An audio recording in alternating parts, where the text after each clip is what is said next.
Welcome everyone to the Score Fantasy Football Podcast presented by Subway.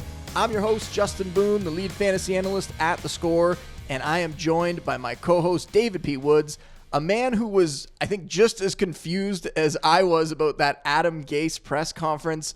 It was about as bizarre as it gets. I mean, I've seen Gase do press conferences before. I've never seen him act like that. Like the eyes, the neck twitching. I know on Twitter, everybody can be overly critical. It's pretty bad, but that was beyond strange. I mean, Woods, I don't even have a theory as to what could have caused that. Like, it can't just be nerves, can it? I watched it again today. I've broken down the video, tried to watch it in slow motion, all the different angles, and I think I saw somewhere someone said maybe he was hungry, but I don't know that. I mean, maybe it was bright lights. He had a headache. I try to think what could cause you to go on stage in front of the New York media, who will obviously eat you alive if you're acting weird, and look so twitchy and distracted. And I can't really figure it out. But also, I mean, does it really matter? Maybe not. Some coaches are just weird guys we've seen over the years, and maybe his weirdness was sort of on stage there for all of us to watch. But yeah, if you haven't seen the video out there, go search Adam Gase introductory press conference. It's so bizarre. All right, well, on today's episode, we have Virginia Zakas of Inside Injuries with us. We're going to discuss all the players who suffered notable injuries this season. We're going to go over their projected recovery timelines and just try to get an idea on what kind of impact it's going to have on their 2019 seasons. One thing we won't be doing today is talking about overlooked players at the end of the podcast. That's been a regular segment for us all season. I mean, I nailed that Michael Gallup one last week, Woods, but there's only 2 games left here for this weekend, and there's 4 really good teams left. And we were looking at it. There's not that many players that could potentially even be overlooked in these ones. So we're going to pass on that now.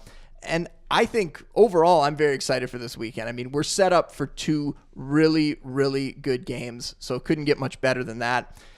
On this episode, let's start off here, Woods, and take a look at a couple standout performances from last week and their impact moving forward in our Mighty Moments segment, which is presented by our friends at Subway, whose new Mighty Melts deliver great taste for only $4. And I can't believe I'm about to talk about this player, but C.J. Anderson, he racked up 123 yards on 23 carries last week, had 2 touchdowns, and he was a big reason why the Rams just rolled past the Cowboys last week.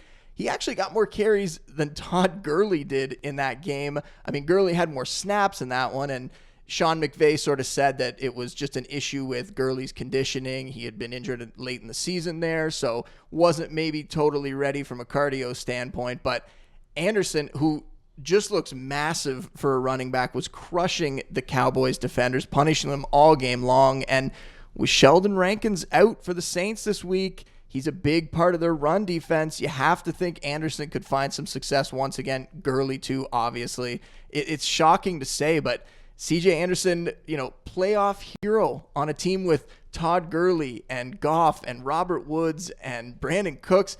Well done, Mr. Anderson. Woods, who gets the nod for you? For me, it's Sony Michel, 129 yards and 3 touchdowns on 24 carries for the Patriots. Basically had that game iced before halftime for them. I mean, he's not like a big back. He's only 215 pounds, but they use him like a workhorse. He's basically got that old LeGarrette Blount role where he gets all the touches around the goal line. That means a lot of touchdowns when the Patriots offense is rolling.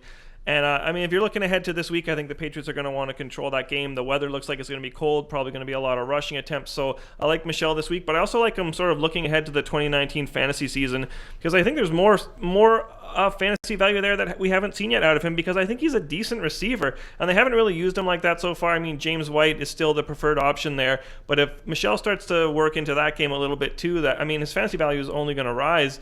And I think we should be talking him closer to a Saquon Barkley fantasy value than sort of where he is right now. Boone, I looked at your rankings. He's a little lower than that. I think you're still in the right neighborhood. But this is a player who could have had a Rookie of the Year season if it sort of wasn't derailed by some injuries. If he had been doing this right out of the gate, we would be talking about him a little differently. So I think very big things are in Michelle's future.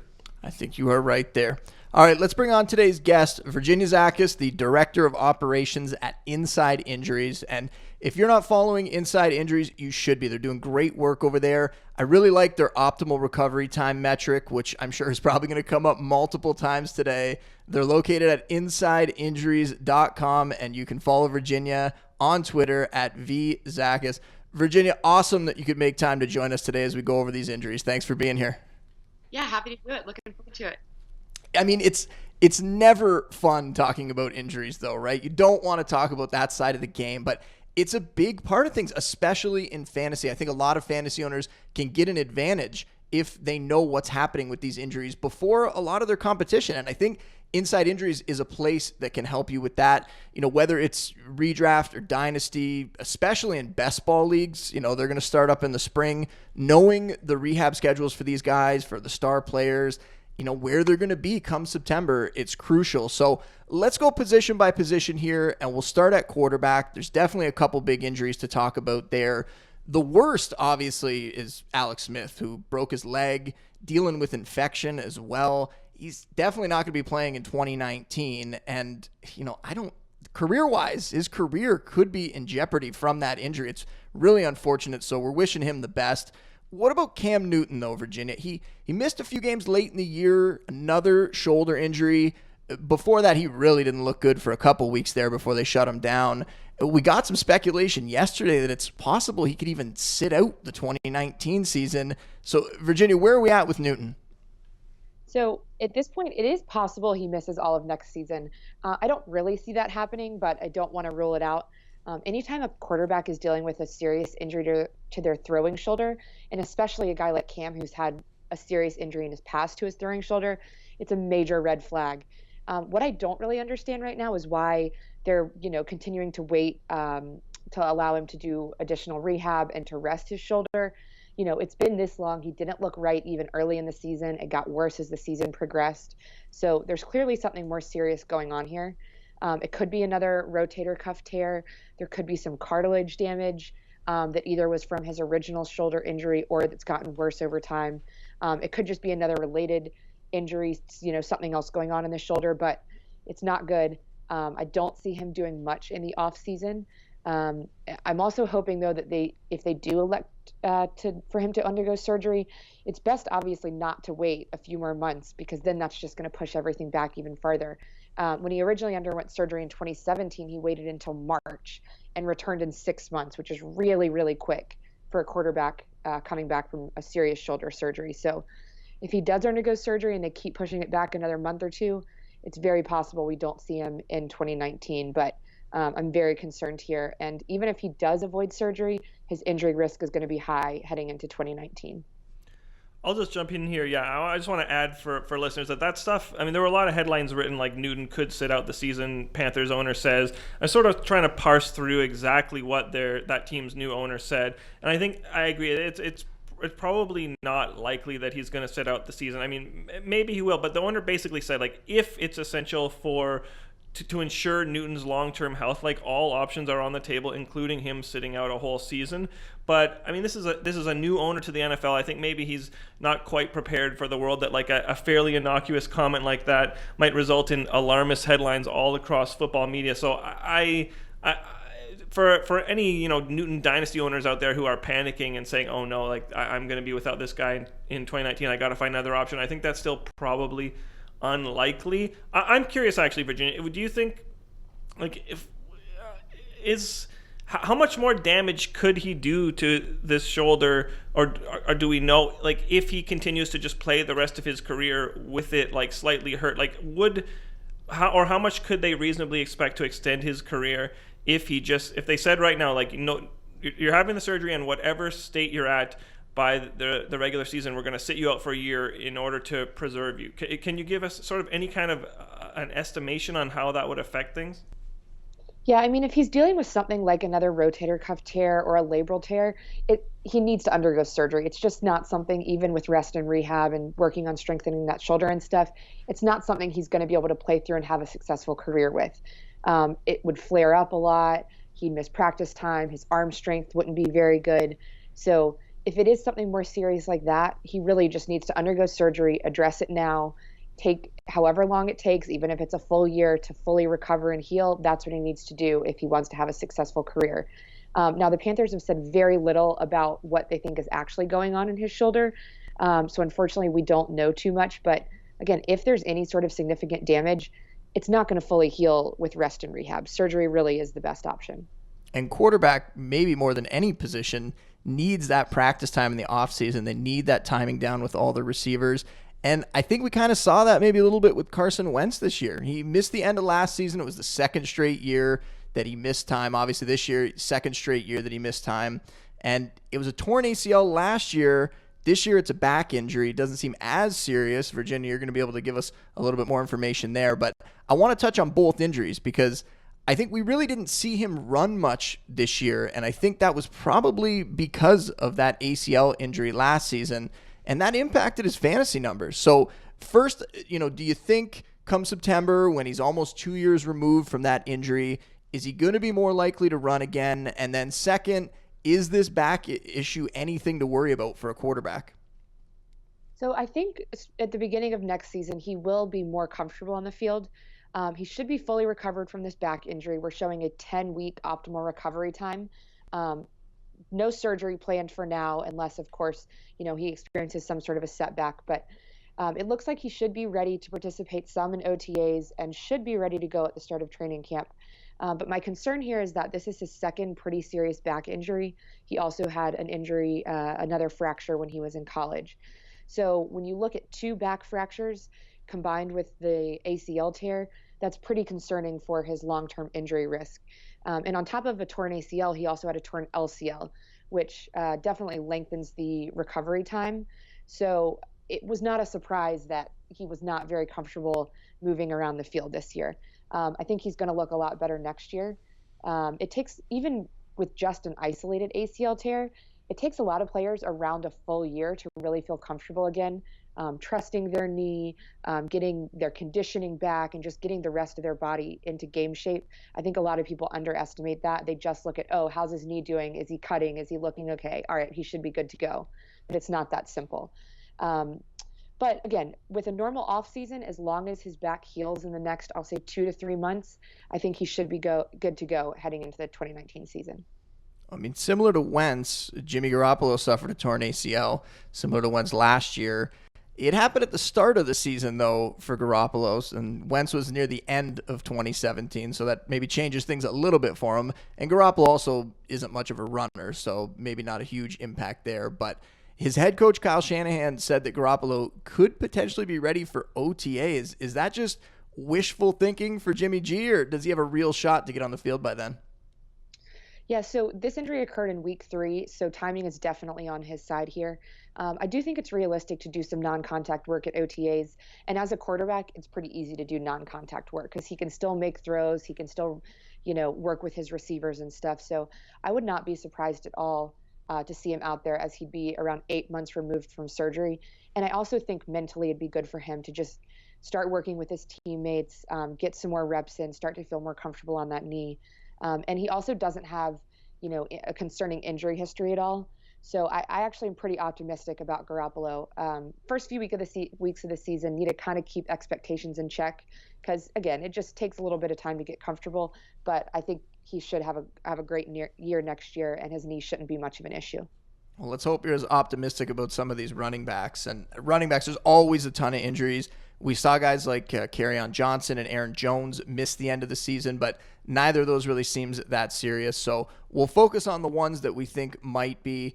Darius Geis, for sure, he had a torn ACL, suffered before the season there, and required a couple more surgeries to clean it up, apparently. Now, some have speculated that his 2019 season could be in jeopardy, but yesterday I saw a video of him actually running in a straight line on the field, doing some workouts.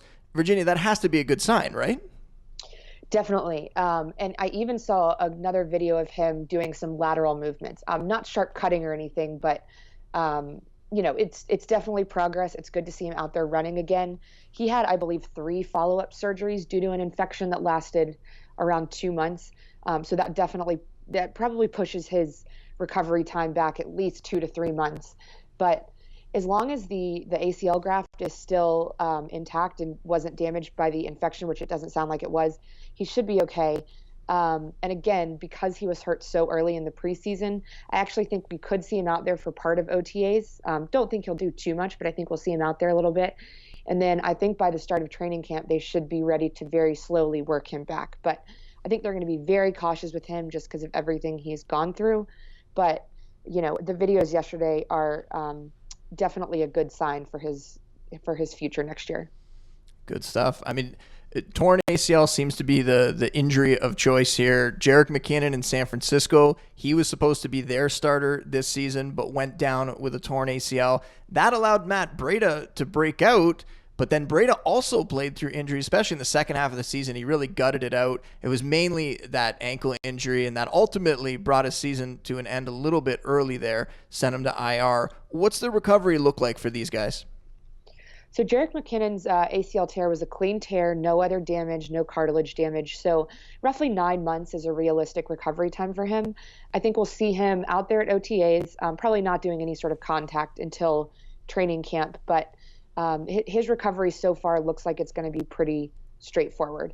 And again, around that nine-month mark is when contact drills are realistic. Breida, this one, they very much mismanaged this injury throughout the year. He was originally hurt week 5. He ended up missing 2 games. So far, it doesn't look like he's going to need surgery, but he just kept spraining that ankle, kept tweaking it. And each time that happens, the ligaments get more and more stretched out. Now, again, hopefully because there's no surgery, that means there's not a significant tear.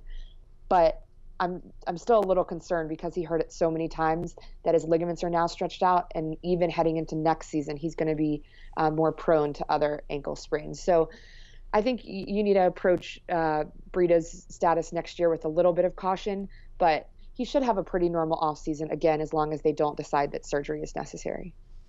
What about Jay Ajayi, another back coming off a torn ACL? His happened in October, though. And now he's about to hit the free agent market. Not an ideal situation for him. Might cause him to have to wait maybe a little while before he gets signed. But with an October ACL tear, is Ajayi even going to be ready for the season? He's really going to be pushing it. And on top of his current ACL tear, his other knee has a very, very concerning history of problems. He tore his ACL in 2012 in that other knee. And then a report came out a few years later that it was bone on bone. So there's significant cartilage damage in that knee, and there's no time, rehab. There's really nothing at this point that's going to improve that. So it's something he's going to deal with throughout his entire career.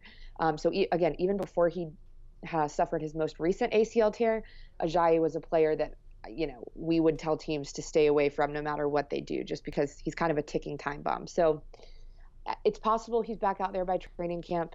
But I just don't think he's a player you can trust based on his injury history and now 2 bad knees. Phillip Lindsay was a surprise star in 2018, went from undrafted free agent to the Broncos starter. He needs wrist surgery, though, and reports make it sound like it's a pretty serious one here. We saw David Johnson held out for almost an entire year with a wrist injury. Is Lindsay at risk of making, is he going to miss significant time here? Could this be an injury that really impacts him even going into next season? So I think he'll be ready by the start of next season, but I don't think we'll see him do much at OTAs. The good news with a wrist injury is you can still continue to work on your conditioning. You can still work on your lower body strength. The concern here is this recovery takes roughly 4 or 5 months. And then it'll take even longer for him to get the strength back in his wrist. So, that's going to affect blocking. It's going to affect his ball security. It's going to affect pass catching, all important things for a running back. Certainly better than a lower body injury, of course, but I think it's going to take him some time to really get back out there and participate in contact drills.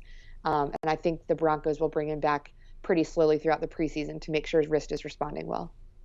Well, speaking of lower body injuries, which you just mentioned, the last running back I want to ask about is Leonard Fournette, and he doesn't have a specific injury at the moment, but we've seen him just plagued by lower body injuries in both of his NFL seasons, even going back to college. Makes me very wary of drafting him in fantasy moving forward. I've ranked him outside of my top 20 backs, which I think is surprising for some people. Am I right to be concerned about Fournette moving forward? Yes, definitely. I would be very concerned about him. When we were doing analysis on his draft class before he was drafted by the Jaguars, he was one of the top, I'll say, three or so players that we said, teams need to be very, very careful with him. He missed 6 games in his 2016 season due to 3 different ankle injuries. Then he missed a lot of the 2017 preseason with a foot injury, then another ankle injury last year. Those are all related. And then this year it was, of course, that hamstring strain. So the hamstring strain could have even been caused because he was trying to not put extra stress on his ankle and foot. So all these lower body injuries have to do with each other. He is a very high injury risk right now. He's currently sitting at 29%, which is incredibly high for a player that technically isn't currently injured. I would not be surprised if he's still high risk heading into next season, even if he has a perfectly normal offseason. So I just think he's someone that's always going to deal with injuries, and his ankle and foot especially are a serious concern. All right, Woods, we kind of rattled through all those running backs quickly there. Didn't really give you a chance to chime in. So any thoughts fantasy-wise on any of those backs? The only one that really I have something to mention to add on is just for Fournette, because that's a player who we sort of think might get shopped around this offseason more for off-field stuff maybe than for injury stuff. But that's maybe a reason that the Jaguars won't be able to trade him, which is that teams should be wary of that injury history there and the chance that he's just going to be one of those players who's always nicked up. So I mean, that's not a very appealing package to shop around the league. Hey, do you want our highly drafted running back who's a bit of a problem maybe in the locker room and also gets hurt all the time? But, you never know. There may be some team out there that still has some interest in Fournette. Let's slide over to wide receiver. We'll start with A.J. Green, the biggest name on the list here. He's 30 now, and he underwent toe surgery in December to repair some torn ligaments there. Virginia, how long should we expect him to be sidelined for? Is it going to at all put his 2019 at risk? So the reports I'm seeing are 3 to 4 months, but it looks like it's going to be a lot longer than that according to our algorithm. We're showing an optimal recovery time closer to 30 weeks. Even then, our projections show that he's going to stay a high injury risk. We all know he missed around a month in 2014 with this turf toe injury, and then he missed over a month this year and got hurt in his first game back. The real problem here is that pretty much every motion that a wide receiver makes puts a lot of stress on that toe. So if there's even a slight bit of damage or he's a little bit uncomfortable when he's out on the field, his toe is going to be affected. Everything from pushing off to jumping to running a route, cutting, everything starts with that big toe. So once the toe heals, he then has to take the time to get back into shape, participate in contact drills. I think this is going to be a very long process. I don't see him doing much at OTAs, if anything. I think he has a decent chance to be ready at the start of training camp if he doesn't have any setbacks. But even then, that makes me a little nervous. I think it's going to be a much slower process than he and the Bengals think right now. The next 3 receivers, I'm going to lump them all together because they're all dealing with knee injuries here. So Cooper Kupp tore his ACL in November. Will Fuller tore his ACL in late October. And Marvin Jones went on IR in November with what the Lions called a knee injury. We really didn't get many more details than that. That organization is always pretty limited with the injury information that they're giving out. So Kupp, Fuller, and Marvin Jones, all knee injuries. What's the recovery timeline look like for them? So for Kupp and Fuller, they're looking at roughly a 9-month optimal recovery time, which means they have a chance to be ready week 1. Unfortunately, Fuller has a much more negative outlook than Kupp does because of his injury history.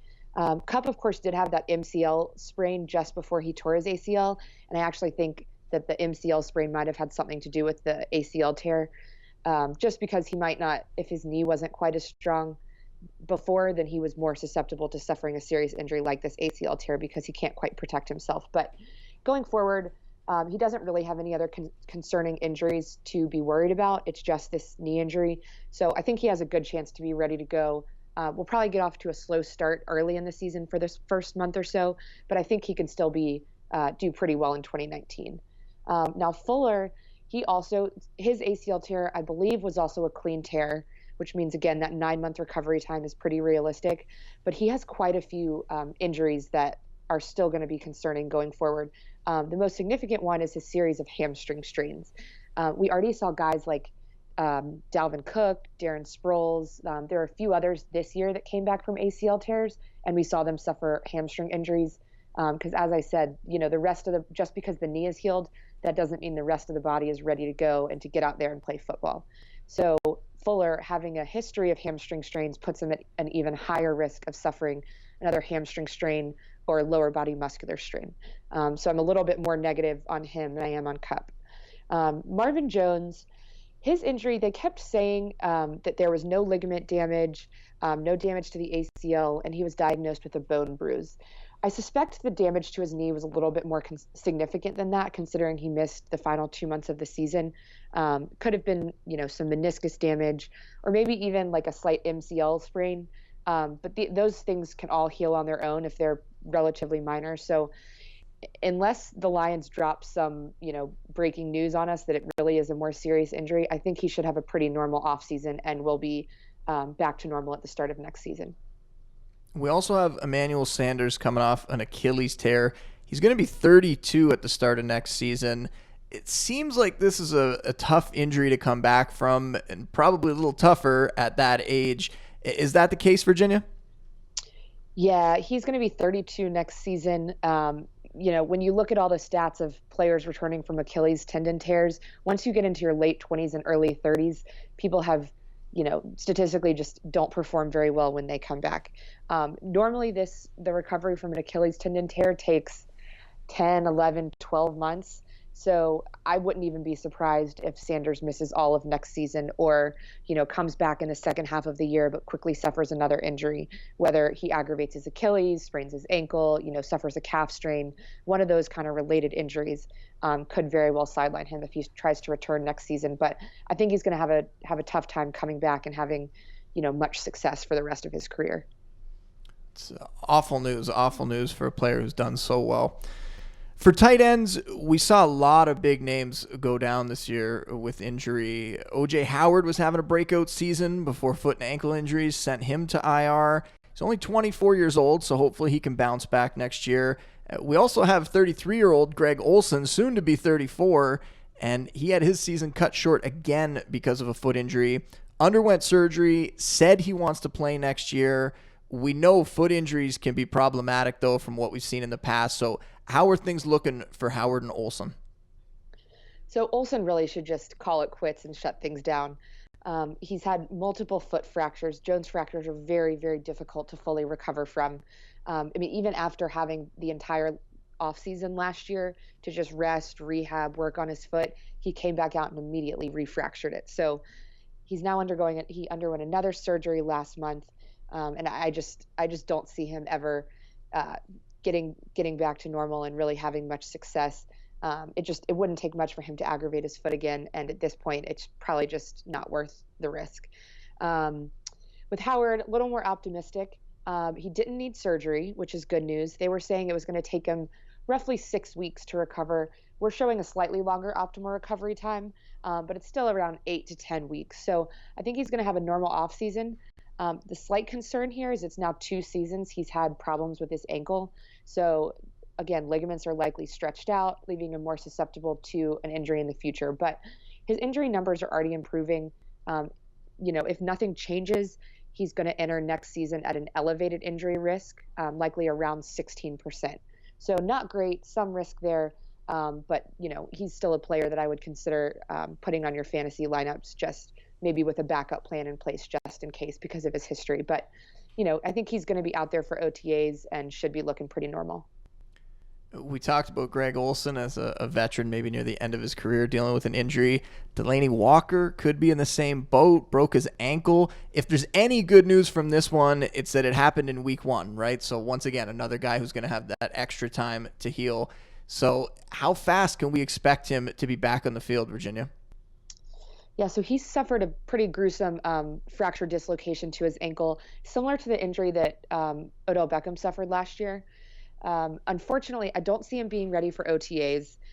He had not started running as of earlier this month. I haven't seen a report since then, but that was 5 months following the injury, and he still wasn't running. So that's it just tells you how slow a recovery this can be. He's going to be a high risk if he does try to come back next year. At this point, he's going to be 34 years old. He's got a lot of wear and tear on his body. He hasn't missed many games in his career, but he has been listed with quite a few injuries. And I think this one could be, kind of the final nail in his coffin. I do think he wants to get back out there and try to play next season.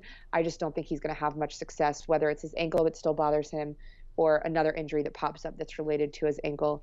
I don't think we're going to get a very good season out of him next year. This next injury is a bit of a strange one, and maybe we don't even have all the details here, but Jack Doyle had a kidney injury, hospitalized him after week 12, and he reportedly underwent a procedure, and the team believes, though, that he's going to be back in 2019. Can you shed any more light on this one for us, Virginia? Yes, they never really said what exactly what happened to his kidney, but it was likely could have been a laceration repaired during surgery. If that's the case, there shouldn't be much long-term concern. And everything I've read on him indicates that his kidney isn't going to be an ongoing issue come, OTAs or training camp next year. But I think the bigger concern with Jack Doyle is his hip injury. It started earlier this season and bothered him for a little while. And they've even said that surgery remains an option depending on how the next month or two goes. I would not be surprised if he undergoes surgery in the next few months. And if he does, I really don't see him being ready at training camp or even, by week 1. The optimal recovery time for that, especially if it's like a labral tear, which is pretty serious, is at least 6 or 7 months. So the longer they put this off, kind of like Cam Newton, the longer they put off his surgery, the longer they put off Jack Doyle's surgery, the worse his outlook looks for 2019 because he's really going to be pushing it to be out there.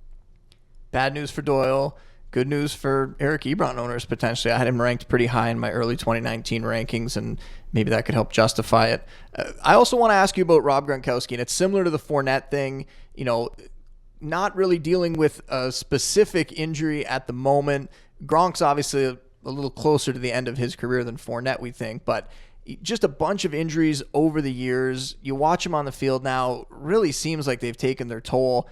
Is this a sign that Gronk's body is just breaking down on him? There have been rumors that he could potentially even retire this offseason. I wonder if the injuries are sort of, adding up and sort of pushing him towards that. Or is there a chance that we're looking at a guy that, maybe with an offseason to get healthy, he could potentially bounce back next year? So he's had 3 back surgeries in his career, along with many other back injuries and a long list of other injuries. He's just never going to be the same player. After 3 back surgeries, there's just no way to get back to normal. It's just not possible. He looks uncomfortable out there. If he's not quite moving the same way he normally does because of his back, that's going to put stress on other parts of his body that are going to flare up. I think his ankle injury was a lot more serious than the team ever let on early in the season. So it just, over the last few years, it kind of seems like it's always something with him, whether it's other injuries or his back continuing to, lock up on him, back spasms, tightness, whatever it is. Those are all going to continue to affect him. And even if he were to, take 3 months and totally shut things down and allow his body to rest and then focus on rehab, even that's not going to get him anywhere back to where he was, 3, 4, 5 years ago. So I think if Gronk tries to play, he's probably going to continue to be very, very frustrated just because he's not the same player. He's not as strong as he once was. He's not as quick as he once was. And at this point, there's no surgery, there's no rehab, there's really nothing he can do to get him back to being the player that he was before. Woods, a ton of information there, all great stuff. Is there anybody that maybe we left out that you want to ask about? I just wanted to bring up Hunter Henry because I still can't tell how unique of a case this was where he tore his ACL in the spring. I think it happened in May, and he was back playing in the divisional round for the Chargers. I'm curious, is he a unique case? Is there something about his knee that's different? Was it just that the timeline lined up perfectly and sort of coming back at 8.5 months or whatever it was is like the fastest possible return from an ACL, but isn't anything different? Or is there something new about the way they're doing ACL surgeries or ACL rehab that makes it possible we'll see guys, tear up their knee and be back ready to go? Like, could we see someone, I don't know, tear their ACL in the Super Bowl and be ready to go for week 1? Or is this just sort of a unique case? I'm curious your thoughts on that, Virginia. So generally around 7 to 8 months is the fastest any player should ever get back on the field. Even then, it's definitely a risk, but it is possible. For that to happen, surgery has to go well. Generally, it needs to be just an isolated ACL tear, no other ligament or cartilage damage, and then no setbacks along the way. And you just have to really attack your rehab. So kind of everything just has to line up perfectly for this to work out. And it sounds like it did for Henry. The other thing is, it is important at this point. I keep stressing that a player not only needs their knee to heal, but then they need additional time to get into shape and work on their conditioning and get the rest of their body caught up. So at this point, his knee should be healed. I'm still a little concerned again about the rest of his body, but he seems to have done everything the right way. And the other thing is the Chargers, are doing a good job by making sure they don't have him out there on every play. That certainly would not be realistic, but getting him out there on certain plays, limiting his snaps, I think this is just a case where everything went perfectly right and the timeline just kind of worked out. Virginia, this was outstanding. Really appreciate you bringing the injury expertise today. Yeah, thanks. This was really fun. Go and check out Inside Injuries. Follow them on Twitter at Inside Injuries and follow Virginia at Zakas. Woods and I are going to be back next week, and by then we are going to know who is playing in the Super Bowl. Maybe we'll even have a couple more coaching hires to discuss at that point. Until then, you can follow Woods on Twitter at David P. Woods. You can find me at Justin Boone. Big thanks to Virginia for coming on today. Big thanks to everybody out there for listening, and we will see you next time. Said leave on time, my baby said leave on time.